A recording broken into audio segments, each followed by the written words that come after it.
I lived as my girlfriend's secret boyfriend for 5 years. The devastating truth she was hiding changed everything. I, 29M, met her at a friend's housewarming party 5 years ago. We clicked instantly. Same sense of humor, same taste in obscure indie films, and the same hatred for cilantro. What started as casual dating quickly became something more serious, and within 6 months, I was head over heels.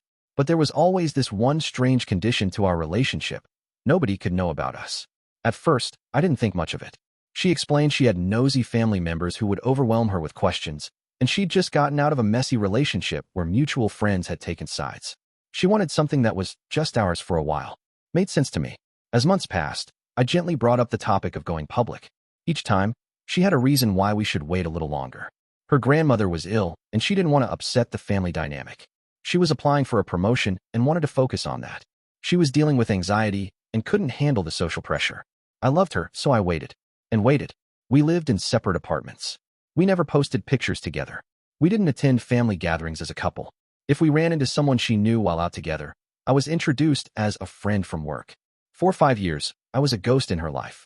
Despite this strange arrangement, our relationship was otherwise wonderful. We traveled together to places where nobody would know us. We had our favorite restaurants in neighborhoods far from where either of us lived. We spent holidays together in private, creating our own traditions. The time we had together was genuine and loving. Last month, I finally put my foot down. I told her I couldn't do this anymore. Hiding, pretending, living a double life. I wanted a normal relationship. I wanted to meet her family. I wanted to post a damn picture together on social media without fear. I wanted to propose someday without worrying about who might find out. She went quiet, then asked me to come over the next evening so we could talk properly. I spent 24 hours cycling between hope and dread. When I arrived at her place, she was sitting at her kitchen table with a folder of papers. She looked like she hadn't slept. Without preamble, she slid the folder toward me and said, "This is why." Inside was a marriage certificate, dated 6 years ago, and family photos, her with another man and 2 children, a boy around 7 and a girl about 5. My world collapsed in on itself. Through tears, she explained everything. She had married young, at 22, had kids right away. By 24, she realized she'd made a terrible mistake. Her husband had become controlling, tracking her movements and monitoring her phone. But she stayed for the kids. Our relationship began during a trial separation that her family didn't know about. But instead of proceeding with the divorce as planned, her husband had a health scare. Guilt and family pressure led her back home. But she couldn't bear to end things with me. She claimed she loved me more than she'd ever loved him, that I was her escape, her real life. For years, she'd been living 2 complete lives. With me on evenings, her husband worked night shifts, and weekends he took the kids to his parents. She had maintained 2 separate existences, never letting them intersect. I felt physically ill. Every moment we'd shared was suddenly cast in a different light. Every "I love you" now had an unspoken asterisk attached to it. "Were you ever going to tell me?" I asked. "I wanted to leave him so many times," she whispered.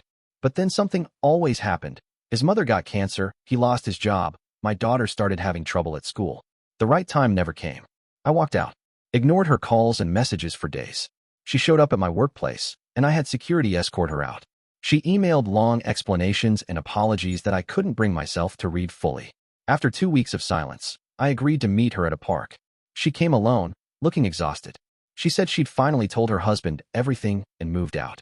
That she wanted to make things right, to have a real life with me once her divorce was finalized. But I couldn't do it. 5 years of lies. 5 years as someone's secret. 5 years of being the other man without knowing it. I couldn't look at her without seeing the elaborate double life she'd constructed. I couldn't trust a single word. I asked her why she didn't tell me from the beginning. I would never have knowingly helped someone cheat, especially with children involved. She said she was afraid of losing me, and then it became harder to tell the truth as time went on. "You stole 5 years of my life," I told her. Years I could have spent building something real with someone else. She's still calling, still emailing. Her husband found my number somehow and left a voicemail full of threats and accusations. I've blocked them both and am considering moving to a new apartment. The worst part isn't even the betrayal or the lies. It's realizing that the person I loved most in the world didn't actually exist. She was a fragment, a character playing a role for a few stolen hours at a time. The full person, with all her choices and commitments and secrets, was a stranger to me. I don't know how to trust again after this. I keep replaying our time together, looking for clues I missed. Were there signs? Should I have known?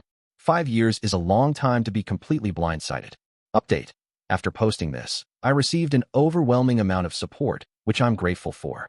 Many asked for more details, so here they are. No, I never went to her place until the very end. She always came to mine. She claimed her roommates were nosy. When I once drove her home after she sprained her ankle, she had me drop her off at an apartment building she didn't live in. She maintained separate social media accounts. She had a work phone and a personal phone. She never took calls around me unless she stepped outside. I thought these were quirks or related to her claimed anxiety. Now I see they were calculated measures to maintain her double life. Some people asked if the husband knew about me. From his voicemail, it was clear he had no idea until she confessed everything. He called me a homewrecker and blamed me for destroying their family. I feel terrible for those kids, who must be confused and hurting right now. To those who suggested I might consider taking her back once she's divorced, absolutely not. This wasn't a one-time mistake. This was 5 years of deliberate deception, thousands of lies stacked on top of each other. The level of calculation required to maintain 2 separate lives for that long is chilling to me now that I see it clearly. I've started therapy to process all this. My therapist says it's like experiencing grief and trauma simultaneously. I'm mourning a relationship that was important to me while also dealing with a profound betrayal that calls into question my own judgment and perception of reality. For now, I'm focusing on healing and moving forward. I've told close friends what happened, which has helped make it feel more real and less like some bizarre nightmare. I'm planning to move to a different neighborhood next month for a fresh start. Thank you all for listening. If there's one lesson in all this, it's to trust your instincts. If something feels off in a relationship, especially if someone is keeping you separate from the rest of their life, there's usually a reason, and it's rarely a good one. Final update. It's been about 2 months since everything came to light. I wanted to close this chapter with a final update. I did move to a new apartment across town. I changed my number and created new email accounts. I'm not hiding, but I needed the separation to heal. Through mutual friends, I learned she and her husband are attempting reconciliation for the children. Part of me feels sorry for him. He's making the same mistake I did, trusting someone who has proven herself capable of extraordinary deception. The most unexpected development has been reconnecting with an old friend who reached out after hearing what happened. We've been spending time together, just as friends, but her straightforward honesty is refreshing after years in a relationship built on secrets. I'm not ready for anything romantic, but for the first time in months, I can imagine being ready someday. Someone messaged me saying I wasted 5 years. I don't see it that way anymore. I learned something valuable, if painful, about myself and about human nature. I learned to ask questions and not accept vague answers. I learned that love without honesty isn't really love at all. To anyone in a similar situation, where your relationship exists in the shadows for reasons that never quite make sense, please consider that you deserve more. You deserve to be acknowledged, to be part of someone's whole life, not just the hidden corners of it.